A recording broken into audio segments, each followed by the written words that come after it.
You probably learned this in school. Oil comes from dinosaurs. It sounds reasonable. Giant animals lived millions of years ago, died, were buried underground, and eventually became the fuel that powers our civilization.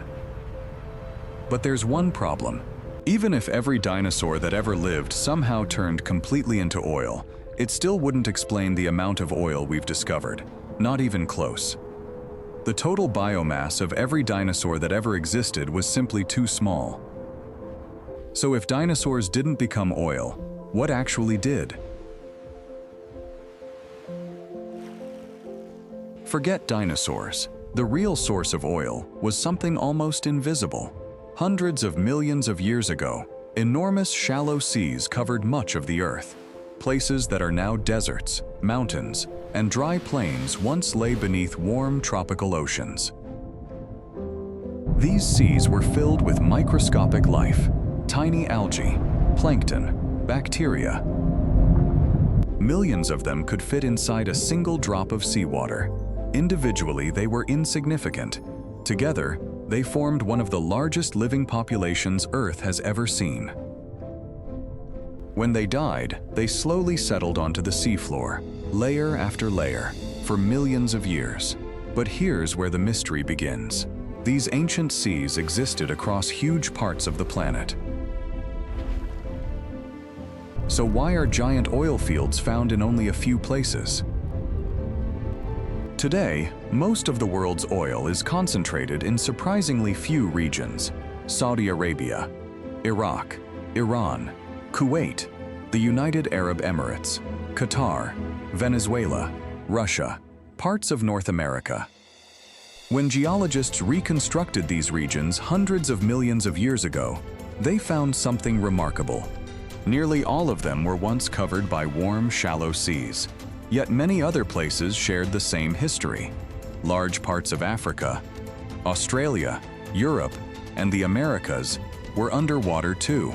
So why didn't they all become oil giants? What made these regions so different? The answer wasn't simply life. It was preservation. Normally, when organisms die, bacteria quickly break them down. Nothing remains.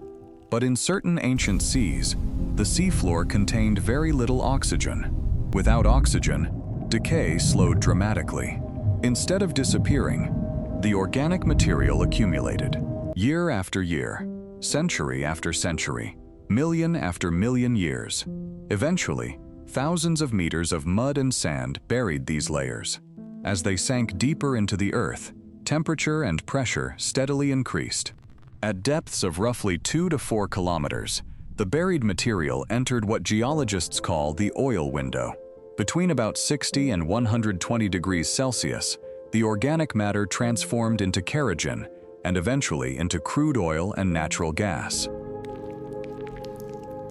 Creating oil wasn't enough. It also had to survive. Freshly formed oil is lighter than the salty water trapped inside underground rocks, so it naturally begins moving upward through tiny pores and fractures. If nothing stops it, it eventually reaches the surface and disappears. That's why underground traps are essential.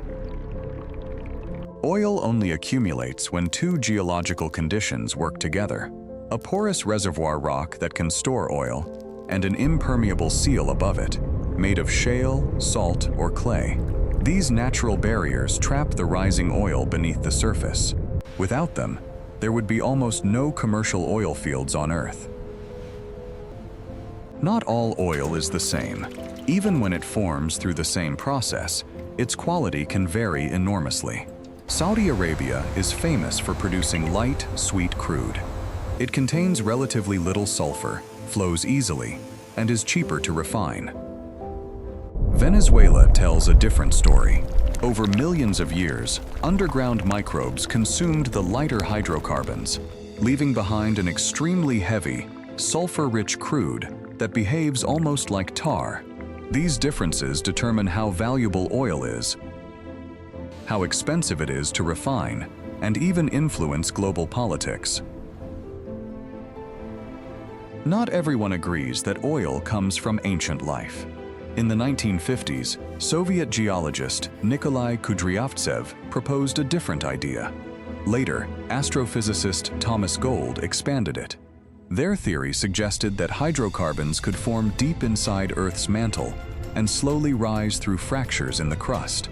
This is known as the abiotic or abiogenic theory. It's an intriguing idea, but does the evidence support it? If most oil came from deep inside Earth, we would expect giant oil fields almost everywhere. Instead, almost every major oil field is found inside sedimentary basins filled with ancient organic-rich rocks. The oil itself provides even stronger evidence. Scientists regularly find biomarkers inside crude oil. These are complex molecules that originated in the cell walls of ancient algae, plankton, and bacteria. Crude oil also contains a distinctive carbon isotope signature. Living organisms strongly prefer the lighter form known as carbon-12. Oil shows exactly the same preference. Together, the rocks, the biomarkers, and the carbon isotopes all point to the same conclusion. The overwhelming majority of the world's oil came from ancient microscopic life. Tiny amounts of hydrocarbons are still produced naturally inside Earth today, but the quantities are incredibly small.